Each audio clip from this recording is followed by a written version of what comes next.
Bonus episode. Primeros auxilios psicológicos en tiempos de pandemia.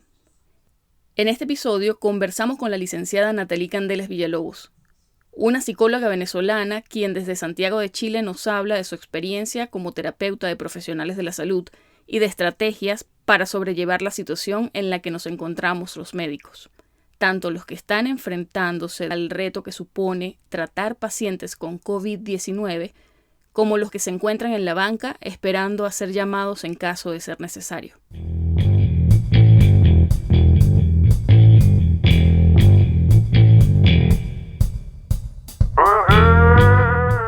Estás escuchando Pluripotenciales, el podcast de la doctora Sheila Toro. Forma parte de una comunidad médica en la que se exalta cooperación en lugar de competencia y escucha voces auténticas que relatan historias de resiliencia, perseverancia y reinvención.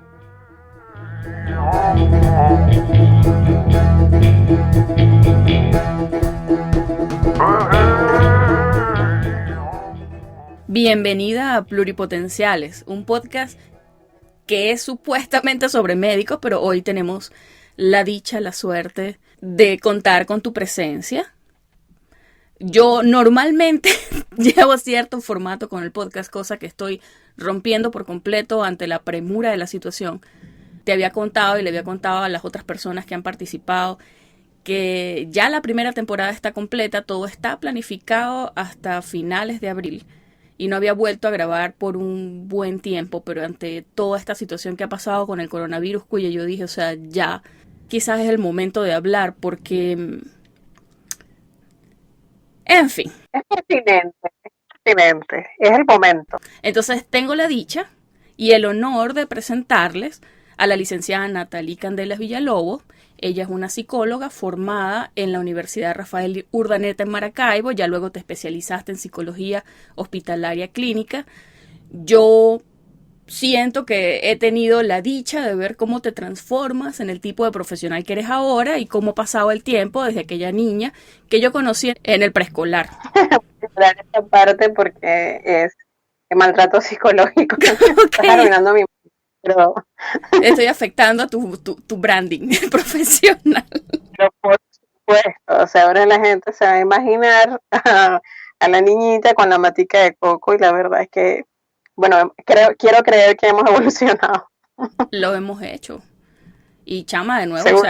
Qué orgullo llamarte mi amiga más antigua, no más vieja, porque no vamos a echarnos tierra, pues, pero... En fin. Amor, siempre. De verdad, muchísimas gracias, chama, por animarte a participar. Es un gusto. Sobre todo porque, bueno, ya lo he dicho, tú te especializaste en psicología hospitalaria y clínica. Durante ese tiempo y en tu experiencia posterior, has trabajado en los equipos de salud y de hecho me contabas que la mayoría de tus pacientes son médicos. Entonces, vamos a comenzar por ahí. ¿Cómo pasó eso? ¿De dónde viene esa afinidad, esa inclinación a tratar médicos? Mira, yo creo que fue circunstancial, de entrada fue circunstancial. Mi formación, pues, inicialmente se fue por el área clínica, siempre me orienté al área de la salud mental, pero siempre desde el abordaje psicoterapéutico. Por cosas de la vida tuve la oportunidad desde inicios de mi formación universitaria de trabajar en el Hospital de Especialidades Pediátricas de Maracaibo, que fue como la primera escuela y el primer contacto con todos los equipos los equipos primarios, pero también con los especialistas, el manejo de pacientes crónicos, el abordaje y entender un poco todo este proceso o esta iniciativa de la psicología y este aporte de la psicología al mundo de la salud. Y recuerdo que ahí me empezó a picar el gusanito por el concepto biopsicosocial, entender un poco esa dimensión del paciente y no someterlo siempre a justificar todos los síntomas por afecciones psicológicas, sino que también tomar en cuenta la realidad física o fisiológica de los pacientes y cómo algunas patologías incidían en su conducta, ¿no? Y me gustó muchísimo y aparte de eso, la oportunidad de sentir que humanizábamos la salud, o sea, que a través de la psicología de la salud, que fue en lo que me especialicé después, podíamos hacer un aporte no solamente a nuestros pacientes, sino también a mejorar las condiciones del ambiente hospitalario, darle atención al equipo, por supuesto, no solamente a los médicos, sino al personal de salud en general. Y me pareció fascinante. O sea, era algo así como ayudando al ayudador. Y me acuerdo que en ese entonces creamos un programa parecido con esa temática, ¿no? De cómo darles contención y herramientas psicológicas al personal de salud, a los médicos, a las enfermeras, a toda la gente que hace vida dentro del hospital, para que este proceso de salud y enfermedad sea más llevadero y más adaptativo, tanto para el paciente como para los que se hacen responsables de esos tratamientos médicos. Y bueno, a mí me apasiona, lo amo profundamente. Así que si de pronto sigo hablando encadenada, pues tú me paras. De verdad que el área es maravillosa y es un área que en Latinoamérica, curiosamente, no se explora tanto. De hecho, Maracaibo, o específicamente la Universidad del Zulia, dio esta apertura para la especialización a través de la escuela o del programa de graduado o de posgrado, en donde podías especializarte. Y la verdad que fui de la primera corte y me siento muy orgullosa porque realmente fuimos pioneros o seguimos siendo pioneros en esta área, por lo menos en Venezuela, pero en otros países como en España el rol del psicólogo de la salud pues es mucho más aprovechado. Y creo que en Estados Unidos también, pero no sé si tanto como en España. Aquí de alguna manera se está tratando como de desestigmatizar la consulta psicológica, porque bueno, nosotros sabemos que toda Latinoamérica, Venezuela, el estigma que hay para alguien que de hecho busca atención psicológica es dura, pero acá se ve más como una herramienta que te ayuda a vivir tu día a día. O sea, tuviste de primera mano el Grey's Anatomy de los hospitales, sacando la novela y las explosiones y los choques de aviones. De hecho, la realidad que se vive con los equipos médicos es pesada. Hay ambientes que son unos más tensos que otros, puede ser por la dinámica entre las personas o simplemente por la carga de trabajo o el tipo de paciente que se maneja. O sea, yo me acuerdo siempre mucho de la doctora Sorelis del episodio 9 porque ella es una intensivista pediátrica y la carga que tiene ese tipo de trabajo, ¿sabes? Trabajar con pacienticos que son niños, uno tiene la idea de los niños inocentes, cuya te toca un niño enfermo, ahora un niño críticamente enfermo. O sea, yo siento que necesitas como, ¿sabes? Estar bien en check contigo mismo y saber quién eres y saber cuáles son tus límites para superar ese tipo de situaciones y llevarla cada día porque ese es su trabajo. Y ella en particular es una mujer súper fuerte.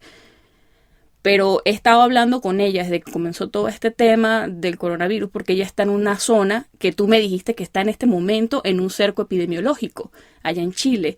Y me dice que está sumamente preocupada. Me dice, estoy preocupada por múltiples razones, por supuesto, por el hecho de venir del hospital a casa, sus papás ya son mayores, claro, vive con más familia. Claro, entonces yo dije, cuya, vamos a hablar con Gloria, porque Gloria es la mujer. ¿Cómo podemos llevar esa situación? Porque es un peso bien rudo, o sea, más allá de nosotros y el papel que jugamos nosotros en la situación como médicos, sea lo que sea que estemos haciendo, desde investigación ahorita, la gente que está trabajando en investigación en casa, hasta la gente que está como ella en UCI con pacientes críticos por el coronavirus. O sea, el nivel de estrés es rudo por tu trabajo y, bueno, derivado de la responsabilidad que tú tienes, además de los pacientes con tu familia. Hay una sobredemanda muy importante, porque tú sabes que, a ver, el rol del médico o la figura del personal de salud, del médico en particular, tiene un compromiso y una exigencia externa bastante importante. Más allá de la interna, que por supuesto la vamos a tocar, pero hay una demanda externa. ¿Qué quiere decir eso? Puede que tú no estés en la emergencia, o puede ser que tú no estés trabajando en este momento y no te toque de entrada lidiar con las fuentes de contagio. Pero sí hay una demanda del colectivo del que haces parte. O sea, yo te aseguro que todos los médicos tienen su WhatsApp lleno de mensajes angustiosos de su familia, de sus amigos, de su ahijado, de su primito, preguntándole si esta tos, si esta cosa puede significar que tiene el coronavirus. Así que evidentemente eso supone un estado de alerta permanente. O sea, no estoy atendiendo pacientes directamente, es verdad, pero necesariamente tengo que estar preparado a nivel por lo menos teórico para poder responder a las demandas y a las dudas de las personas con las que me relaciono normalmente. Claro. Entonces fíjate que ya las relaciones con los médicos dejan de ser ¿qué más? ¿Cómo te va? Sabes, tengo tos desde las 2 de la tarde. ¿Será que tengo el virus? ¿Qué debo hacer? ¿Sabes? Y te aseguro que van a recibir eso durante mucho tiempo, por lo menos mientras que logramos adaptarnos a este proceso y logramos crear herramientas lo suficientemente, digamos que positivas o más llevaderas para lidiar con esta situación. Sí, claro. No, bueno, y aparte, lo que conversábamos, o sea, hay lugares, hay países donde ya están, digamos, echando mano de gente que estaba en las bancas, para usar una analogía deportiva, o sea, están usando, acá en Estados Unidos particularmente, están usando residentes de otros servicios, autorizaron, entiendo, a los fellows de posgrado, o sea, que ya son especialistas, a trabajar en otros servicios, y de hecho en Nueva York han autorizado a médicos que ya tienen formación clínica, incluso en el exterior, para trabajar en donde los necesiten. Pero igual no sabemos qué va a pasar. O sea, yo te estaba diciendo, las proyecciones no son muy esperanzadoras. Entonces yo personalmente, yo tendía a ser bien escéptica al principio. Yo asumí que iba a ser contenido toda la situación, digamos, iba a ser bien contenida y se le salió de las manos a autoridades que yo respeto muchísimo.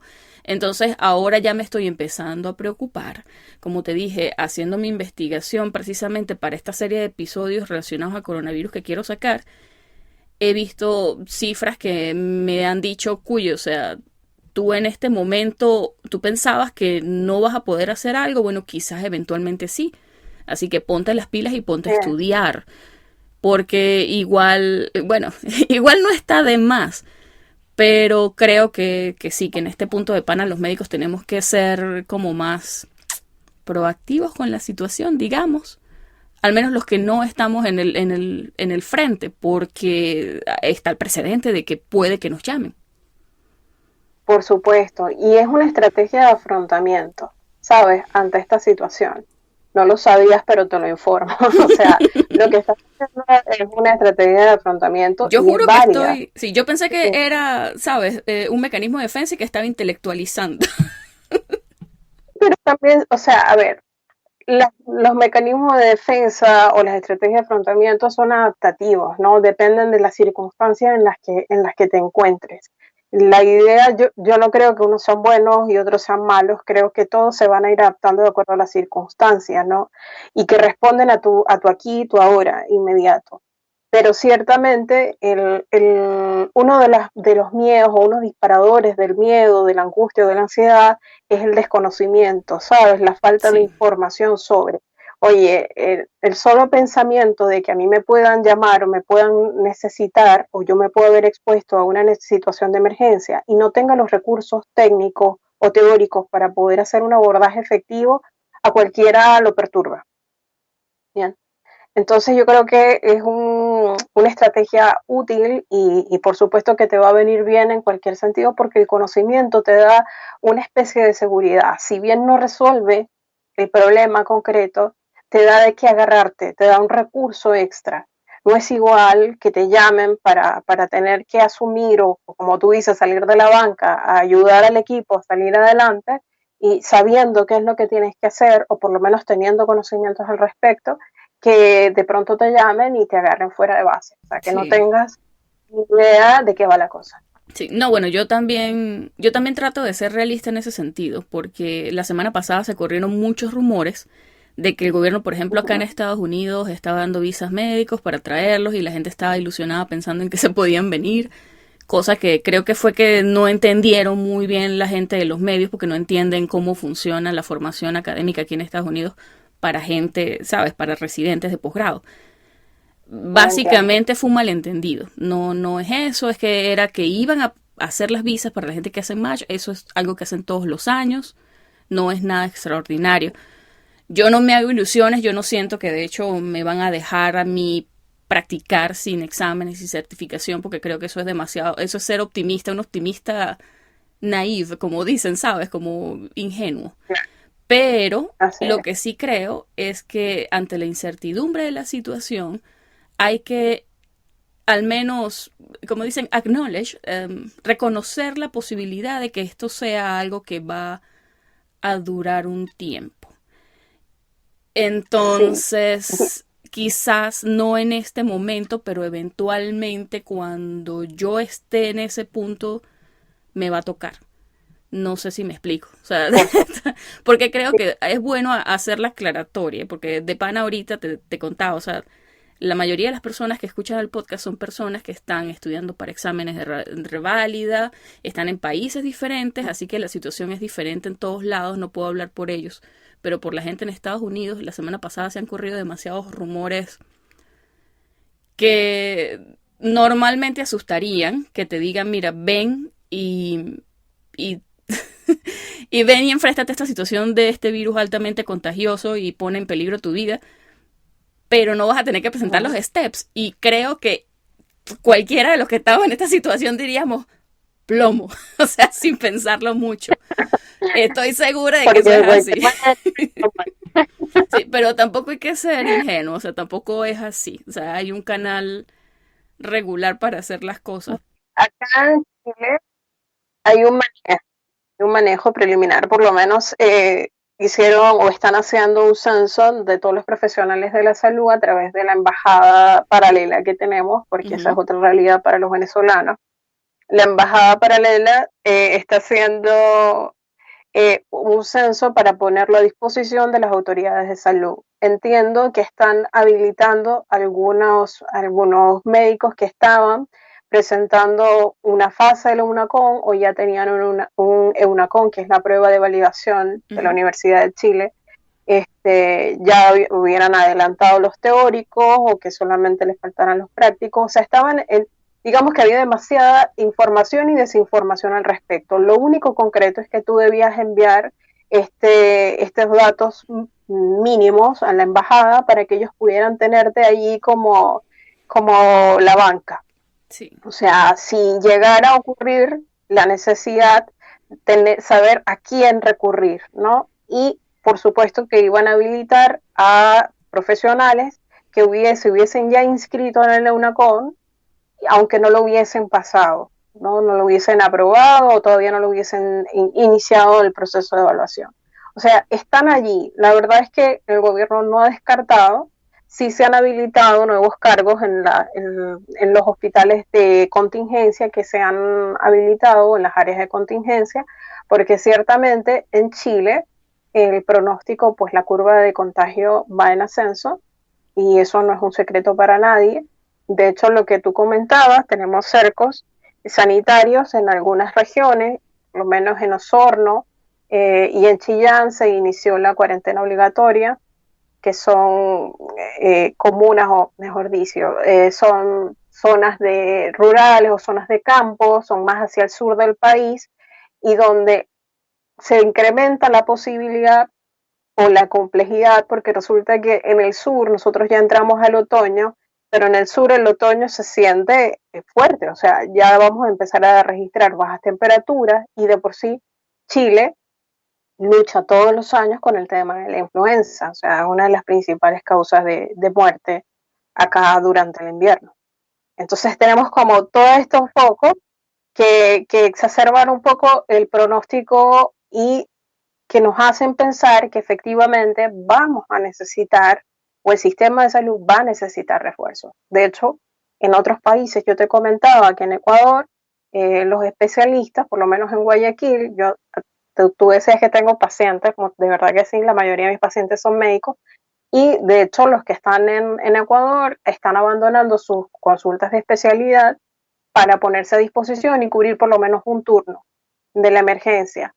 ¿Por qué? Bueno, para evitar lo que ha pasado en otros países, que el agotamiento o sea, la sobresaturación de horas de la primera línea pues, de atención, pues ha llevado al colapso del sistema de salud, pero del sistema entendido como el personal concretamente. O sea, yo escuchaba testimonios de médicos en Italia que están colapsados emocionalmente hablando, de médicos, de enfermeras, que estaban viviendo una situación muy similar a la de una guerra, donde no tenían el recurso emocional para poder contener, y eso está asociado a lo que hablábamos hace un poco, o sea, la sobrecarga, la exposición al estrés prolongado.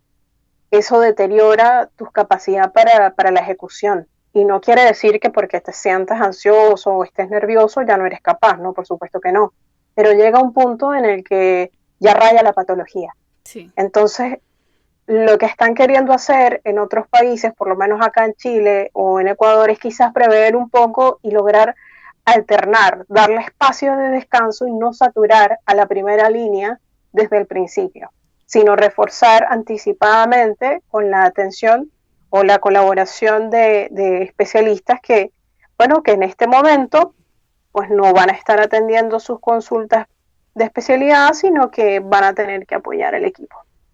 No, bueno, y es que supongo que dentro de todo Latinoamérica tiene la suerte de que va bien atrás en esa curva de incremento de casos. Entonces supongo que podemos aprender de países como en Italia, en donde digamos que de alguna manera los tomó desprevenidos, porque llegaron muy rápido a un número muy grande de casos. Y por supuesto, bueno, tienen la gente que tienen. Y, ¿sabes? Cuadrar turnos, cuadrar relevos no es realmente fácil. Plus, o sea, más los pacientes, los médicos que comienzan a enfermar.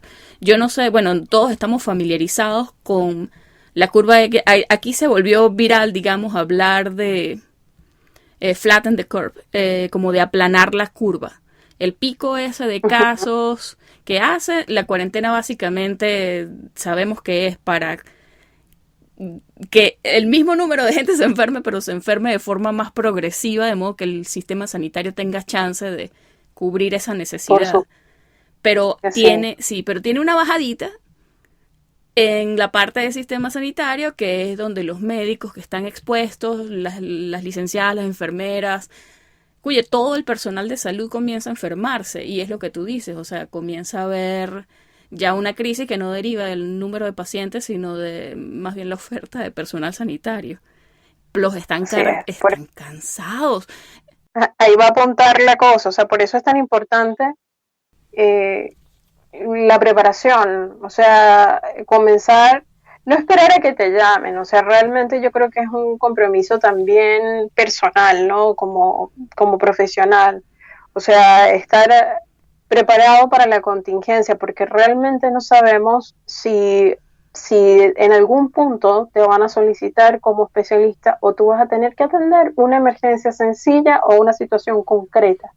Pero yo sí creo que es importante que estemos preparados, todos, o sea, todas las personas que tenemos de alguna forma la responsabilidad de acompañar a las personas o de ser parte del equipo de salud. Yo creo que hay un compromiso moral muy particular, independientemente si te llamen o no. Sí, lo hay. Es que, bueno, medicina y todas las carreras, digamos, del sector de salud son algo súper ligado a la vocación. Y pues es lo que tú dices, está el compromiso. Mira, Gloria, ahora que tú hablas de estar preparado, nosotros hace ratito estábamos conversando y tú mencionaste primeros auxilios psicológicos. Entonces quería preguntarte qué son y si de alguna manera nos puedes hablar acerca de estrategias que podamos tomar en cuenta para lidiar con la situación. Coping mechanisms los llaman aquí, ¿sabes? O sea, sí, entiendo. Mira, los primeros auxilios psicológicos pues son la primera atención, el primer abordaje que tú haces a un paciente que está viviendo una situación de crisis, bien sea una crisis de ansiedad, una crisis de angustia, o que esté siendo expuesto, lo que decía antes, a una situación de estrés prolongado y que pueda derivar en un deterioro de su salud mental. Entonces, esa atención primaria, tal cual los primeros auxilios, igual, los primeros auxilios psicológicos te permiten hacer ese primer contacto con el paciente. No es una terapia psicológica, o sea, ahí no vamos a tratar de abordar no sé, la motivación de su existencia o sus traumas de la infancia, no. Ahí no vamos a profundizar en eso, digamos, en esos espacios de la psiquis humana, no. Ahí vamos a atender los síntomas primarios, las alteraciones primarias, bien sea lo que te decía, que te comiences a desarrollar indicadores de estrés, de ansiedad, de angustia, y que puedas enseñarte a identificarlos, empatizar con la emoción de la otra persona, para darle, digamos que, facilitar su expresión o la expresión de sus emociones, que de entrada es súper liberador. Cuando estás sometido a mucho estrés, los primeros auxilios te permiten liberar de alguna forma esa primera presión y sentirte escuchado, sentirte entendido.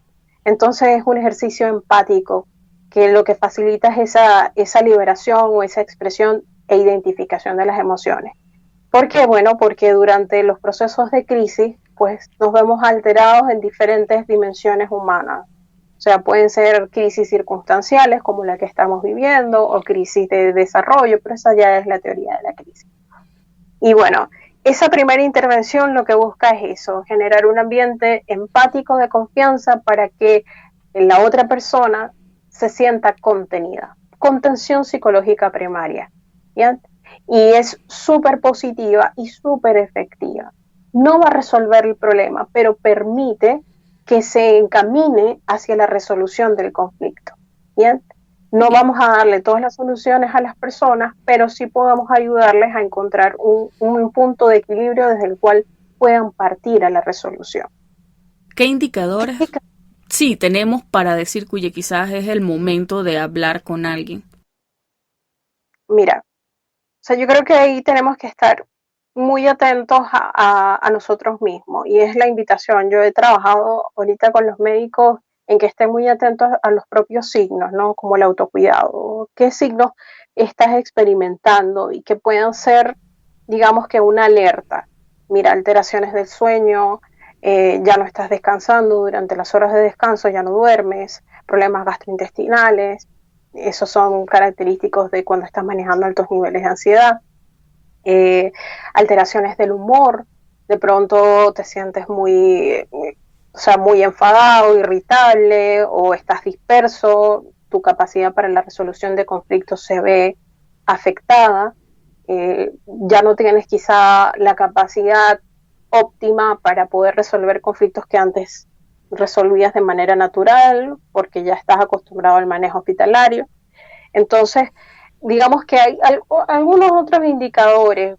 Mira, puedes incluso presentar crisis de angustia o crisis de pánico.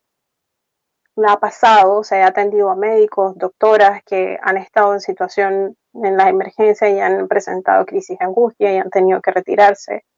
Y la verdad es que es complicado en este momento, porque en ese caso particularmente, pues estaba expuesta a una fuente de contagio y no tenía ningún tipo de insumo médico de protección. Entonces se le salió de las manos, o sea, no lo identificó de entrada. Ella trató de continuar con el protocolo, trató de seguir, pero la situación la superó y tuvo que retirarse. Afortunadamente la cubrieron, pero lo que quiero decir es que el personal de salud está muy expuesto a comenzar a presentar síntomas deterioros de la salud mental. Y creo que es una responsabilidad hacer este acto de conciencia como para aceptar que esto es algo bien, bien complejo con el equipo médico, porque los médicos suelen meterse en el personaje y descuidar su humanidad. Es como que hunden clic y entrar en eso que llamamos piloto automático, como una especie de deshumanización. Y la verdad es que eso no es del todo cierto. O sea, cuando tú haces o te metes en la cabeza de que puedes hacer eso, pues lamentablemente te estás poniendo o te estás haciendo más vulnerable, porque estás ignorando tu humanidad entera. Y es normal que tú experimentes angustia, que experimentes miedo, que experimentes agotamiento, eso es normal, o sea, es esperado, no normal, es esperado, porque estás ante una situación de estrés y es una situación a la que no estabas preparado, evidentemente. Entonces, lo natural es que tú tengas una reacción ante eso. Lo que te hace más vulnerable o aumenta el riesgo de la patología es que ignores los signos. Y eso cuesta mucho trabajarlo con el equipo médico, por lo que te decía, este rol de superpoder que los hace vulnerables en muchos sentidos. Entonces se descuida. Mira, yo he tenido que trabajar con los pacientes que tengo, que son médicos, recordarles cubrir sus necesidades básicas. O sea, tienes que comer. Sí, bueno, es que nosotros lo hablamos, tenemos nuestro detalle también. De hecho, tú mencionaste el sistema de apoyo y a veces, precisamente por meternos en ese rol, descuidamos nuestro entorno, no construimos un buen sistema de apoyo con los otros profesionales que están alrededor en ese momento, con nuestro equipo de trabajo. ¿Nos puedes hablar un poco acerca de eso, de ese sistema de apoyo que tú comentaste o del que conversamos antes de comenzar a grabar? Que es parte de los primeros auxilios psicológicos. O sea, tú puedes generar, por supuesto, herramientas personales para poder sobrellevar las situaciones de crisis, para manejar la ansiedad, y son válidas totalmente. Pero una estrategia de afrontamiento útil es aprender a generar una red de apoyo, porque la verdad es que tu red de apoyo inicial o primaria va a ser tu equipo de trabajo. Durante el proceso de la crisis, tú no puedes llamar a tu mamá para contarle tus problemas. No vas a llamar a la terapeuta para decirle, ¿sabe qué? O sea, tengo una crisis de ansiedad, me va a dar un infarto, o no. O sea, tú, al que tienes al lado, ese va a ser probablemente el que pueda ayudarte y ejercer contigo ese rol de primeros auxilios psicológicos, porque eso es una cosa que me gusta mencionar y lo trato de compartir mucho en mis redes sociales. Preparar a las personas, porque la verdad es que cualquiera que haya recibido una preparación mínima o básica puede aplicar primeros auxilios psicológicos. O sea, no es una competencia exclusiva del psicólogo o del psiquiatra. Bien, es ejercitar el rol de empatía o la habilidad de la empatía con el otro. Entonces, una forma de autocuidado también es generar un liderazgo positivo, o sea, cuando estás trabajando dentro de un servicio médico o si estás en emergencia, estar atento a las necesidades de tus compañeros, aprender a trabajar en equipo y empezar, o sea, hacerte y poder identificar, o sea, ese rol de liderazgo positivo te ayuda a identificar cuáles son los compañeros que de pronto están presentando síntomas de alteración de su salud mental. Fíjate que el Colegio de Médicos de Chile creó todo un plan de apoyo al personal de salud y creó algunas recomendaciones o dio algunas recomendaciones. Eso está en todas las redes sociales y en las cuentas del Colegio de Médicos, pero evidentemente son muy pocas las personas que se toman la tarea de leer. Y en realidad, fíjese, hay una de las propuestas que dice contáctese o conéctese con sus colegas. En realidad es bastante interesante porque está escrito en chiquitico, pero debería de colocarse en dote. O sea, tú necesitas a tu par. ¿Quién te va a entender mejor o quién puede hacer un rol empático más importante o más efectivo que el colega que está a un lado tuyo y que sabe lo que estás viviendo? Desde su perspectiva, desde su sistema de creencias, desde sus roles de afrontamiento, por supuesto que sí. Él también está lidiando con una situación de estrés. Pero cada uno tiene herramientas distintas. Hay una propuesta y hay manuales de emergencia que nos preparan para estas situaciones de crisis. Pero la verdad es que en el sistema de salud, la salud mental pasa por debajo de la mesa. ¿Bien? Sí. Y yo creo que es una de las fallas más importantes que se han denotado en todo esto. No generamos instancias previas para darle herramientas a nuestros médicos sobre cómo digamos, lidiar con las emociones, cómo administrar las emociones de una manera efectiva, cómo expresar. No les enseñan y no les damos herramientas después cuando están ejerciendo, tampoco es una prioridad. Es complicado, o sea, lo conversábamos, o sea, lo hemos dicho ya acá y lo conversábamos tú y yo. O sea, a veces el tema de la competencia entre médicos se lleva a lo mejor de uno. Y en periodos como, digamos, el entrenamiento de la residencia, mientras los médicos están estudiando su posgrado. Ese tema en particular se siente muy, muy fuerte, más en unos posgrados que en otros, pero siempre está la presión por ser el que es de roca, o como me dijo una vez alguien, el que es de teflón, que lo que sea que pase te resbale. Porque a veces la demanda, o sea, el hecho de que el posgrado sea súper demandante, se tergiversa, digamos, que a veces el estrés no viene necesariamente de la actividad académica o la actividad asistencial, sino de tal cual el entorno social en el que nos movemos. Eso pasa de nuevo, más en unos lugares que en otros. Pero sí, esa tienes razón. O sea, de verdad, por alguna razón que yo desconozco, a veces no somos muy buenos estableciendo un buen sistema de apoyo, una buena red con nuestros compañeros. Entonces, tú comentaste el liderazgo positivo. ¿En qué consiste? ¿Qué es el liderazgo positivo? Mira, cuando estás trabajando en un equipo de trabajo, yo recuerdo una de mis experiencias laborales en Maracaibo, en uno de los hospitales, en el General del Sur. Nuestro jefe de servicio era o es un médico muy destacado, doctor Arismendi, y es una persona a la que admiro profundamente. Él ejercía un liderazgo positivo, tenía una visión, yo creo que transversal de todo el equipo. Estaba atento a las necesidades de todos, no solamente a nivel profesional, o sea, de darles oportunidades, de preparar a la gente. Este era un servicio de posgrado de nefrología, sino que conectaba, sabía la realidad de cada uno de los que hacían parte. Y él decía mucho que él se conocía el talón de Aquiles de la gente y por ahí podía reforzar, o sea, buscaba, si te costaba un área con los residentes en particular, él ofrecía turnos extra para que fueras acompañado con el mejor del posgrado, para que pudieras ir aprendiendo del que va más avanzado, o sea, te daba esa posibilidad.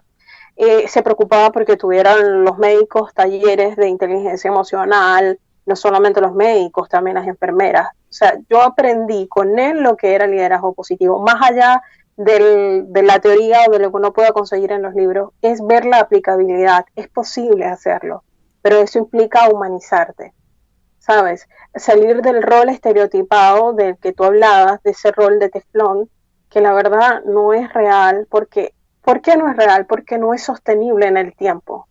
Más tarde o más temprano, en algún punto de tu vida o de tu ejercicio profesional, por cualquier u otra circunstancia, ese teflón se va a ir gastando. ¿Bien? Porque eres humano, o sea, con el título de medicina no te quitan tu humanidad. Y de hecho, la verdad, nunca eres más efectivo en tu trabajo que cuando te permites, te das permiso de ser y te das permiso de conectar con la persona que eres. Y eso incluye, por supuesto, la medicina de una manera especial, porque tú lo que estás es atendiendo a personas. Entonces, fíjate que una de las quejas principales, por lo menos acá en Chile, es que los médicos, pues, la atención es distante, es poco amena o quizá poco empática. Es la queja de la mayoría de los que se atienden en el servicio público, y ni te digo en el privado, ¿ya? Porque estamos parte de un sistema y tenemos tiempo y tenemos que cubrir cierta cantidad de pacientes, o sea, el sistema te pide de alguna forma o te demanda. Pero aún así, en los 20 minutos o no sé cuántos minutos que tengas de consulta, es necesaria no perder la humanización, el contacto con el otro, las características de tu persona que te permiten empatizar con la necesidad de alguien más. Mira, nosotros nos pasó, o tuve la oportunidad de trabajar en una hospitalización con precisamente pacientes trasplantados. Y recuerdo perfectamente uno de los pacientes que luego de hacer el trasplante de riñón, el riñón no arrancaba, el injerto no arrancaba, y me acuerdo que yo igual tenía que hacer la visita, así como hacían los médicos, porque el servicio me lo exigía.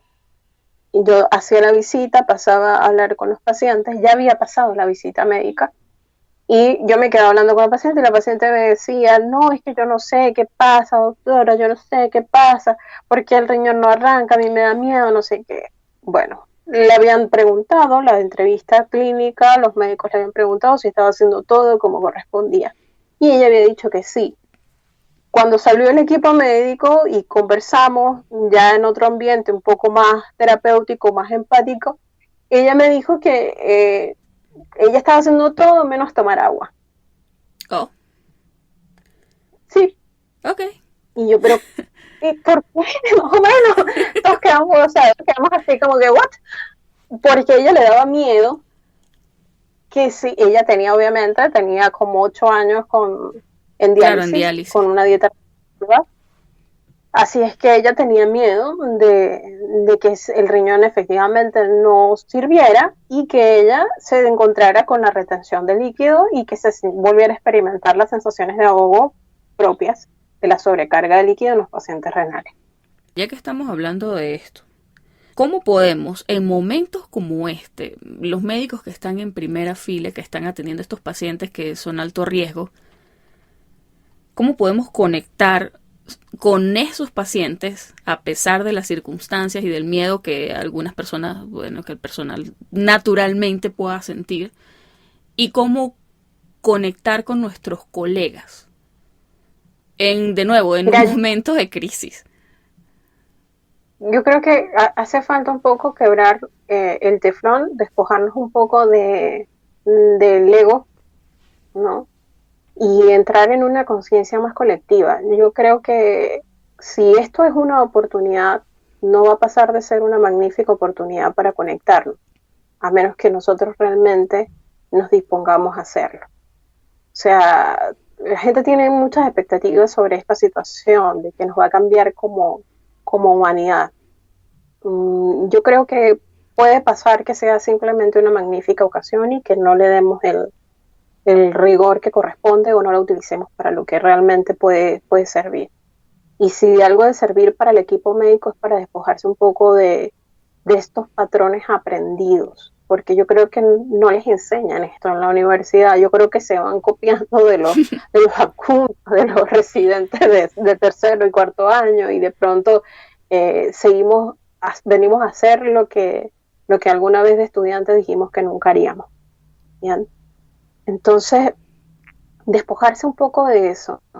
Yo creo que la medicina es una profesión altamente vocacional, como muchas otras profesiones, pero la medicina en particular te demanda algo muy particular, porque la persona que tienes enfrente te está confiando en lo más preciado que tiene, que es su salud. Entonces necesita confiar en ti. Lo peor que le puede pasar a un paciente es no confiar en su personal médico, en su médico tratante. Es lo peor, porque no se adhiere a tratamiento. Y tú los puedes mandar a todas las recomendaciones habidas y por haber, y el paciente no lo va a hacer porque no confía en ti. No va a tomar agua como la paciente renal, porque no le va a contar eso a su médico porque se siente regañada, no se siente entendida. Bien. Y igual va a pasar con esto. O sea, yo creo que una forma de conectar con estos pacientes que van a llegar y que ya están llegando a los centros de salud es humanizarse, es conectarse, es darse la oportunidad de escuchar lo que el otro te quiere decir, te quiere transmitir sin juzgarlo. Y es la única forma también de conectar con tus compañeros de trabajo, que al igual que tú están lidiando con una situación compleja, que al igual que tú esto nos toma por sorpresa, que al igual que tú se están exponiendo al contagio, porque están agotados. O sea, una forma para poder lidiar con esto, una forma más adaptativa, es que entendamos que esto no es cosa de uno, no es cosa tuya particular, esto es una cosa de todos. Y ha sido como el llamado, por lo menos el que yo he tratado de hacer a través de mis redes y a través de la comunidad con la que tengo contacto. Entender que somos parte de un engranaje y que todos tenemos un rol súper importante, desde el personal que limpia, las personas de los camilleros, los técnicos, los enfermeros, las enfermeras, todos somos importantes, todos hacemos parte de esa primera línea que que muchos creen que solamente los que manejan vía aérea o pueden intubar, no, o sea, todos somos parte de esa primera línea y creo que la única forma de atenuar un poco el deterioro de nuestra salud mental es haciéndonos contención entre todos, ¿sabes? Sí. Empatizando con las necesidades del que tengo a mi lado, que igual que yo está con una sola intención, que es poder sacar adelante al paciente, que es poder manejar esta contingencia de una manera, no sé, quizás menos dramática o o reducir el impacto negativo. Yo creo que por ahí podemos comenzar. Y lo otro, mira, yo siempre hago la invitación a los médicos, al personal de salud en general, a que se tomen el tiempo para prepararse. Fíjate que hay muchas opciones para poder prepararte emocionalmente, no solamente para esta contingencia, sino para lidiar con las situaciones estresantes del sistema de salud, las demandas de todo el ambiente, ¿no?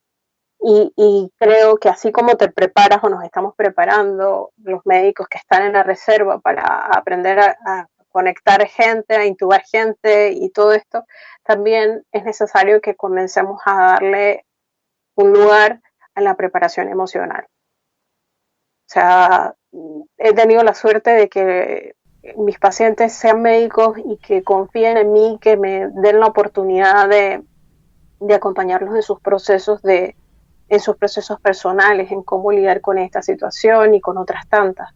Pero la verdad es que son muchos más los médicos que necesitan ayuda y que la ignoran. O sea, ignoran las señales, ignoran el deterioro y eso solo los pone en riesgo, bien de desarrollar burnout o cualquier otra patología, y también pone en riesgo el resultado, bien, o la atención o la motivación inicial, que es resguardar la salud y el bienestar de sus pacientes.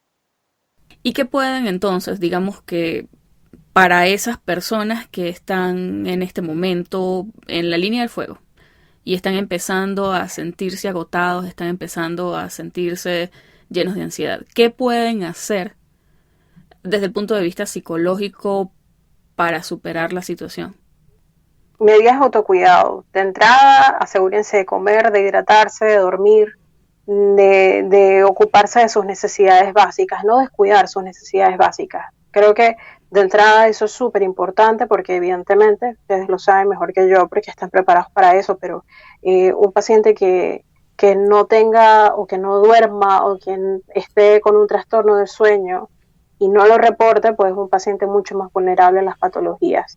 Bien, mira, aprender a trabajar en equipo, tomar descansos, darse tiempo para turnarse, para pedir ayuda, permitirse pedir ayuda. Si dentro de la situación de crisis sientes que estás agotado, que estás reventado, pide ayuda. Lo peor que puedes hacer es trabajar en las peores condiciones. ¿Por qué? Porque te sobresaturas. Y mira, hay un refrán que dice que soldado que huye sirve para otra batalla. Estas batallas van a ser largas, o sea, no necesitamos que te mueras en la primera, no necesitamos que te revientes en la primera, te necesitamos bien, porque no solamente va a ser esta batalla, ¿ya? Entonces, date la oportunidad también de descansar y de buscar ayuda. Busca formas para liberar el estrés, date espacios para desconectarte de todo esto. Y es una recomendación general, no solamente para los médicos, es general. Estamos sobresaturados de información. Es súper importante que te formes, pero también date espacio para la desconexión. O sea, yo le decía a mis pacientes en estos días, salte de todos los grupos de redes sociales que te no sé, que te tienen la vida miserable. O sea, si tienes que bloquear a tu mamá, bloquea a tu mamá. No pasa nada, bloquea. Pero ay, Dios, nada que te rompa. Claro, es que de verdad. Yo sé, desde que empezó todo este desastre y yo empecé a notar que pasaba, digamos, 30% del día desmintiendo noticias falsas, de cuánto sí. Grupo yo empezaba a ver que fuera algo que ya me empezaba como a estresar y quería responder y no, Sheila, para afuera. porque Sí. de pana se Y estaba llevando demasiado tiempo de mi vida y decidí, como tú dices, decidí dejar de obtener noticias en las redes sociales y por eso te digo que empecé a intelectualizar. Entonces, New England Journal, o sea, me fui a la fuente, la OMS, pero, sabes, los recursos para personal de salud. Ya decidí, bueno, no voy a dejar de claro. voy a dejar de consumir el material para público general, me voy a poner mi capucha de médico y me voy a poner a estudiar porque no sé, y siento que de alguna manera eso me ha ayudado a liberar la tensión, al menos que estaba sintiendo por este tema de tratar de desmentir todas No, eso es muy las agotador. cosas que están circulando que son insólitas. Pero bueno, Totalmente. en fin. Mira, yo de verdad, digo que ha resultado, yo soy parte de un movimiento de psicólogos por Venezuela y hacemos atención o contención para gente que tenga o que no tenga acceso para poder pagar una consulta y que necesite los primeros auxilios psicológicos. Y la verdad es que pasas la mayor parte del día haciendo contención, la mayoría de las veces por distorsiones de información que han adquirido a través de las redes sociales. Entonces es una fuga vital de energía. Y si no, pues mira, los WhatsApp, las cadenas, los grupos, no, si te tienes que salir, salte. Y de verdad no lo pienses, o sea, tienes que lidiar con tu aquí y tu ahora, porque la proyección hacia el futuro en las redes sociales y en general es fatalista. Y eso no te genera ningún recurso. O sea, está bien tener los pies impuestos sobre la tierra. La realidad es difícil. Tenemos un reto por delante bastante importante. Pero a ciencia cierta nadie tiene la verdad en sus manos. Entonces, ¿para qué desgastarte cuando puedes ocuparte de tu aquí y tu ahora? ¿No? Entonces, una forma de autocuidado también es esa. Darte espacios de desconexión.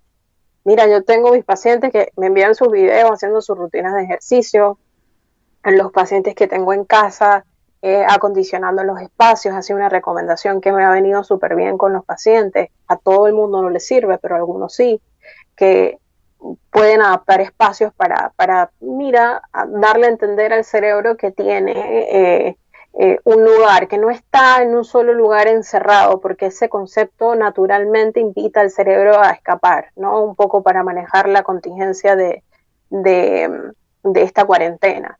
Pero eso también es una estrategia. Hay gente que está haciendo yoga, ejercitándose, que está leyendo, que se está poniendo activo a estudiar como lo estás haciendo tú. Y bueno, la invitación es a darse esos espacios para la desconexión. Incluso los que están en primera línea, porque los que están en primera línea cuando van a sus casas tienen la oportunidad de desconectarse o de seguirse pegando a las redes sociales y desgastándose emocionalmente y psicológicamente. Entonces, esa es una forma de autocuidado. Regular la exposición a los medios. Yo creo que por ahí puedes tener ya de por sí una medida de salud mental. O sea, cuando regulamos o hacemos esto, mejor no lo leo, no tiene sentido, no me aporta nada. Ese criterio de discernir qué cosas te van a nutrir, yo creo que hay que empezar a ponerlo en práctica en este momento, porque de verdad que tenemos demasiado acceso a la comunicación y a la desinformación a la vez. Sí. Entonces, eso genera solamente distorsiones cognitivas. Y la verdad, yo soy de las que cree que las distorsiones cognitivas parten todos los dolores de la vida y del mundo en general. Bien. Bueno, y el automonitoreo, o sea, estar atento. Tú te conoces, si has hecho ese ejercicio y si no, este va a ser un buen momento para ejercitarte en el autoconocimiento. O sea, si ya estás teniendo problemas de atención, si te sientes saturado, si los niveles de angustia son mayores, si tienes intrusión de pensamiento, es decir, ideas fatalistas o pensamientos catastróficos con mucha regularidad, entonces necesitas apoyo psicológico, necesitas apoyo del personal de salud mental. Ignorar eso es tan irresponsable como salir de su casa sin tapabocas, sin protección, ¿bien? Porque tú estás atendiendo pacientes. Y en eso soy bien enfática con el personal de salud. O sea, cuando tú tienes en las manos la responsabilidad de la salud sea física o mental de otra persona, lo más decente que tú puedes hacer es también procurar la tuya, ¿no? Porque la caridad empieza por casa, dice mi mamá, y la verdad es que yo le creo. Uno no puede dar de lo que no tiene. Es verdad. Bueno, digamos que es el principio también por el cual se usa cosas tan simples como equipo de protección, porque estás atendiendo demasiada gente a la vez, no te puedes contaminar con algo, vas a ser un foco de distribución. Supongo que el principio es más o menos el mismo, tienes demasiada gente a tu cargo. Así es. Fíjate que si tú cuidas, o sea, así como nos preocupamos por dotar a nuestro equipo o porque estemos dotados nosotros del equipo de seguridad para evitar contagio, también deberíamos de preocuparnos y ocuparnos en tener herramientas psicológicas que nos permitan reducir nuestra vulnerabilidad emocional, que no implica que tú no seas capaz, ¿sí? O sea, no está peleada tu vulnerabilidad psicológica o emocional con tus capacidades médicas. Porque me decía una paciente que ella de pronto empezó a dudar de su habilidad para poder hacerle frente a esto desde el punto de vista médico. Y la verdad es que no, o sea, has vivido tanto tiempo, le decía yo, has vivido tanto tiempo con este patrón estereotipado de lo que tú llamabas el teflón, que desconoces la emoción, o sea, desconoces lo que es hacerte vulnerable y de pronto ese hacerte vulnerable te hace creer que eres un incapaz o que no estás preparado técnicamente para poder hacer una verdad y nada más lejos de la verdad.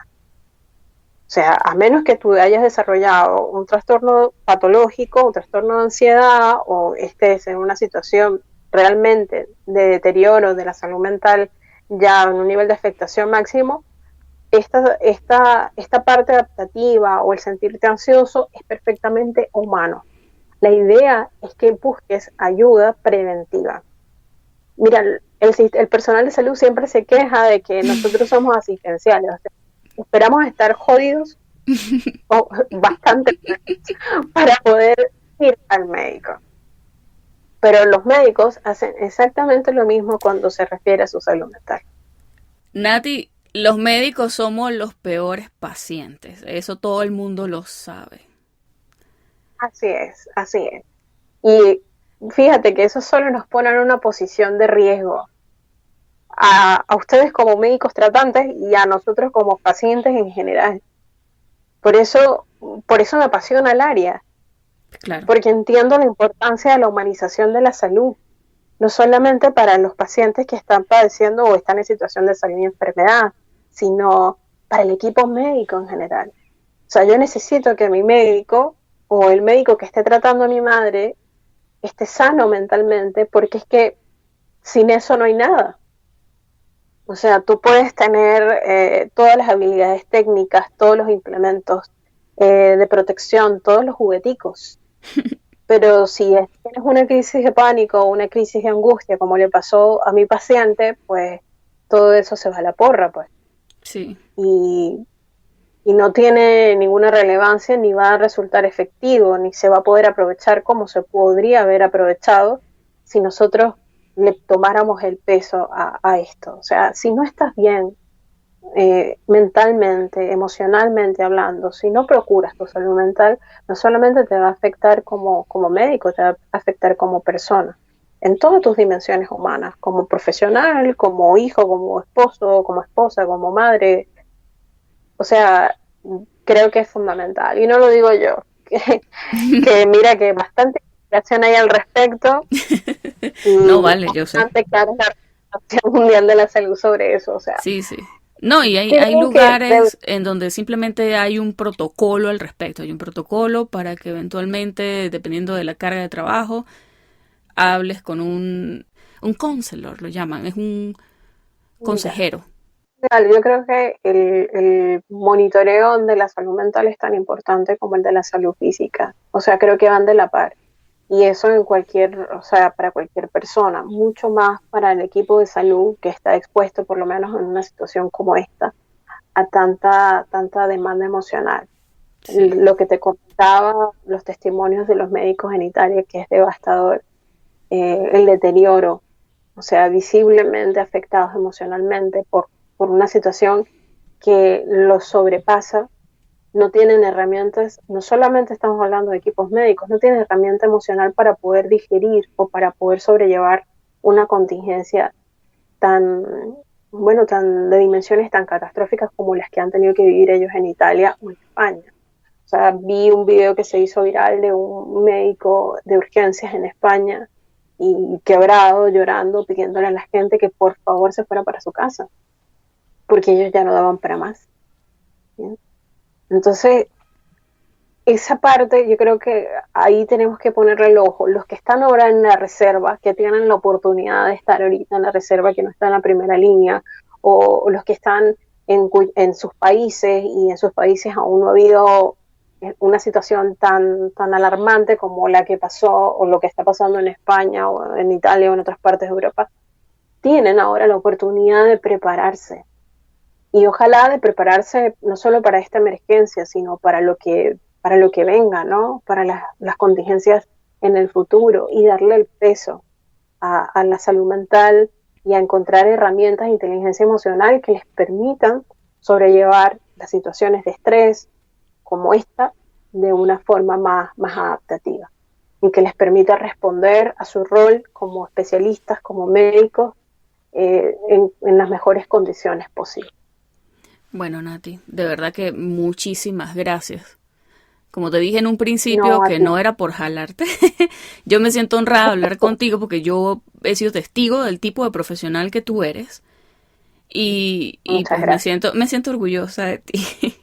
Anyway, de verdad muchísimas gracias por sacar tu tiempo. A mí me parece que el trabajo que estás haciendo en Instagram ahorita es súper útil y son herramientas que ayudan a la gente. Así que de verdad muchísimas gracias. No, muchísimas gracias a ti por la oportunidad, por escuchar, por dejarme hablar de este tema que amo, que me apasiona, bien, y que ojalá todos seamos agentes de cambio, y que esto no sea solo una magnífica ocasión para transitar la vida de manera diferente, sino que la sepamos aprovechar, y que deje de ser ocasión para que se vuelva realidad, ¿no? Creo que eso va a depender de cada uno de nosotros, y hoy más que nunca darnos cuenta de la importancia del trabajo en equipo. Aquí todos somos importantes, todos somos parte del engranaje, y si nos cuidamos entre todos, pues podemos salir adelante ante esta y cualquier otra situación que se venga en el futuro. Muchísimas gracias a ti y a la gente que te escucha. Bueno, Nati, un abrazo grande, y bueno, que sigas trabajando como lo has venido haciendo. Y bueno, como siempre, seguimos en contacto. Esta es tu casa. Eres la primera persona no médico que ha pasado por este micrófono. ¡Qué maravilla! Ah, ¿viste? Rompiendo esquemas. Responsabilidad. El vigía forever. Ah, bueno, ¿qué te puedo decir? La gente que se internacionaliza. Bueno, un abrazo grande, que estés bien. Lávate las manos. Seguro que sí. Quédate en casa. A menos que te llame. A menos que te llame. Así que estudia. Así es. Bye, un abrazo, que estés bien. Chao. Igual, chao.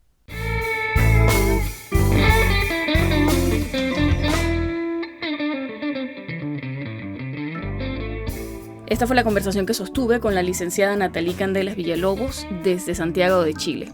Si te gustó este episodio, compártelo con tus amigos, y no olvides que puedes encontrarnos en pluripotenciales.com y las distintas plataformas de streaming.